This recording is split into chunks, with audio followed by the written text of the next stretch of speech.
Yun, mapagpalang araw ho sa inyo lahat, sa mga hubad baro dyan. Joke lang ho. Pasensya na ho kayo at mga hubad baro ho yung ating magagawa at gawa ng areho naman ay pang sarili ho lamang sa amin ng aring bahay. Yun ang aming nabiling bahay sa Kawong na ginawa naming tindahan ng harap na meat shop, yung Bossman Meat Shop po. Yan, yung aking pamangkin na yan. Bali, ito ho ay gagawa natin ng drywall. Yung drywall po, yan po ay ang gamit po natin yan ay metal paring. Siya po ang pinakapatibay. Mga bakal natin, metal parings po. 2.0 po ang kapal. Tapos ang atin pong pinaka walls ay hardplex fiber cement. Yan po, bali dyan po ay kasalukuyang sinusukatan nila Foreman at naikabit na rin po nila ang metal paring. Medyo tanghali na po ako nagising sa flooring tsaka po sa ceiling, nahahabulin po lang natin. Yan, bali yan po ay kaya naman pinagawa ay dahil kasalukuyang kami po ay wala pang tanggap sa ngayon at bakante pa po ang ating mga kasama at para din po magamit ang aircon, sayang naman. Yan, ako po ay habang nag-video at nanonood sa kanila ay ako po ay gumagawa rin ng mga 3D na ideas para po sa mga susunod na projects. Ayan, kasalukuyan pong nire-repeat na ang ating mga metal parings para mas tumibay.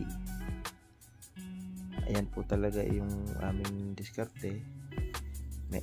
Rivet po ang aming gamit dahil siya po ay para sa amin, siya po ang ika ngay matibay. Kanya-kanya naman po yung proseso, kanya-kanyang diskarte.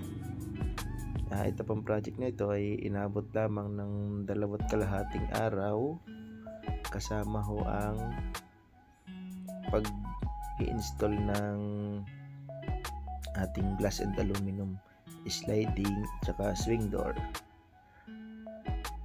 Ayan. Bali ang gumagawa ko po dyang mga kasama ay 5 tao sa gawain po ngayon. Yan naman po ay kaya naman yan ng 3, pero sinama ko na po lahat para lahat ay makatikim, lahat ay makagawa para naman kumbaga hindi naman lumipas yung isang araw, kahit pa paano ay meron ding nagawa, di po ba? Kahit maliit lamang, at least hindi naman 0-0. Yan si Boss Albert. Yan po ang ating tagagupit ng metal paring. Yan.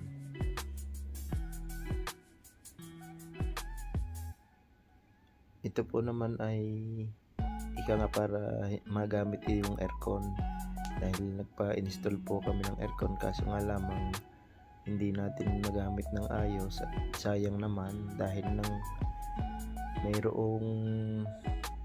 mayroon pong stairs sa may kanang bahagi. Ayan po muna yung hardplex na ating gagamitin. Bali yan po ay 1/4 hardplex, 4.5 mm fiber cement po. Yan po ay napakaganda ring gamit.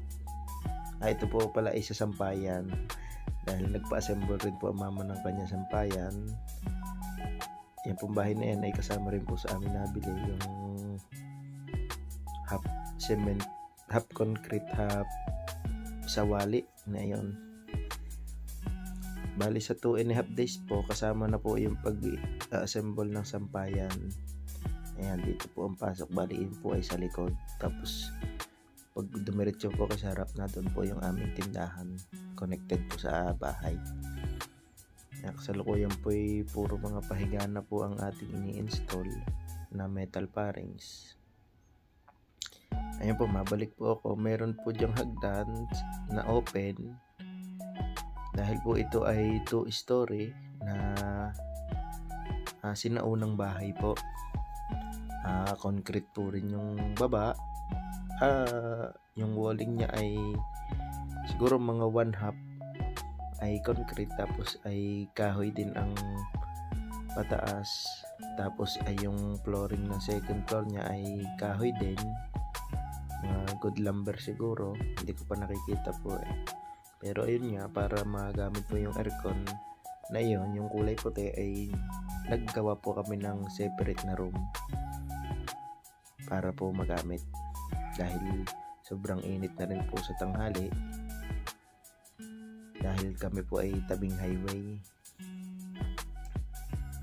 Yan, sensya na po kayo at mga habad-baro ho yung ating magagawa. Pinayagan ko naman na ho at gawa ng sarili ho naman itong pinagagawan. At sadyang medyo may init din ho sa loob.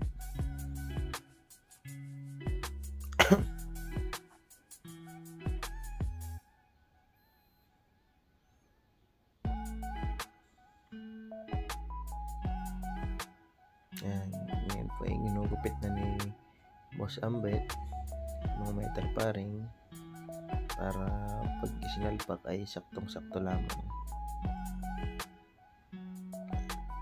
Gamit ang gunting ng yero, yan po ang iginugupit sa metal paring. Ito naman po ay maglalagay din ng pinto para may easy access papuntang kusina at papuntang CR. Yung mga nasa sa loob, yung mga matutulog sa loob, medyo makalat ay harap pa, medyo nagpapahinga at tanghali na. Ang aking pamangkin na cute, ang aking inaanak na cute, yun, nagtatalon na. Yun, konti mo na tayong yung bang ika nga ay transition. Yan, naikabit na po natin yung mga pahiga. Doble ho ang aking pinagawa dyan para matibay na matibay.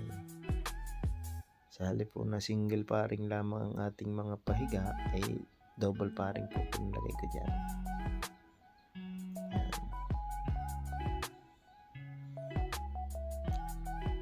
Ito po, ang pag-install pong ito ay umabot pa lamang ng 11 o'clock ng umaga. Simula po 9 na po nakapasok at medyo puyat ata itong ating mga kasama, pero wala namang problema dahil ng pansarili naman ito.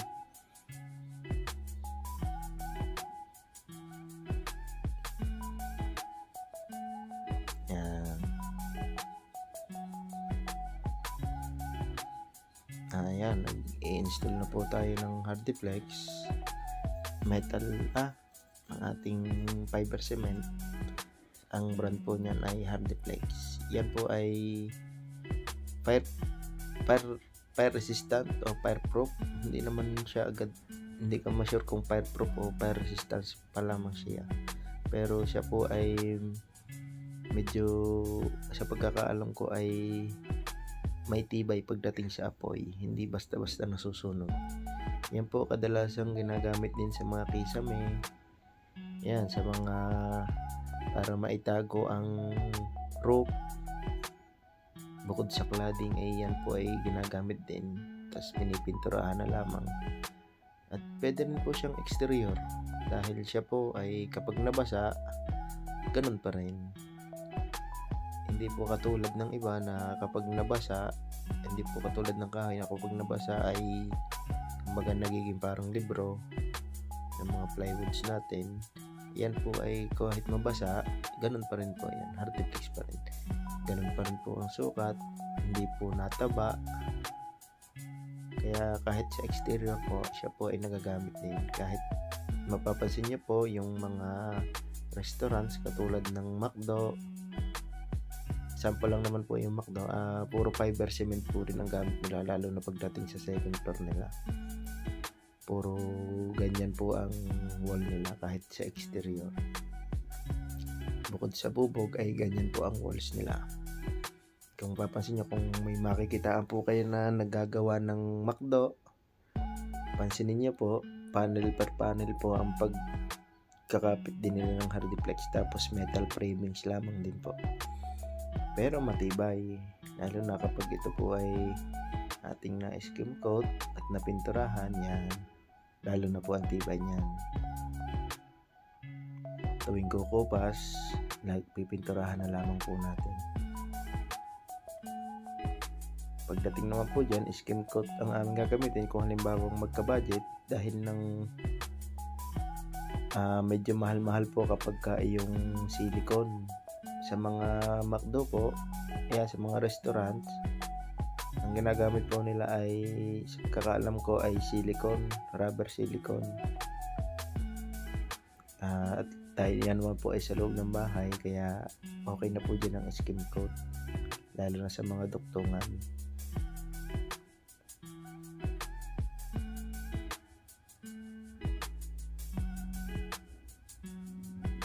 Ayan, bali, ito po dire-diretso yung aking video. Hindi ko na ho pinas forward. At ako po nag-i-enjoy din ang panonood. Sana po nag-i-enjoy din ho kayo.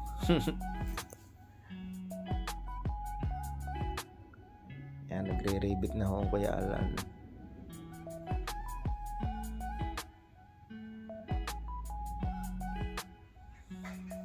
Yan naman ho ay ipinatago ko yung ulo ng rivets para hindi na ho babawasin pagka sakaling pipinturahan, para hindi na ho utlaw.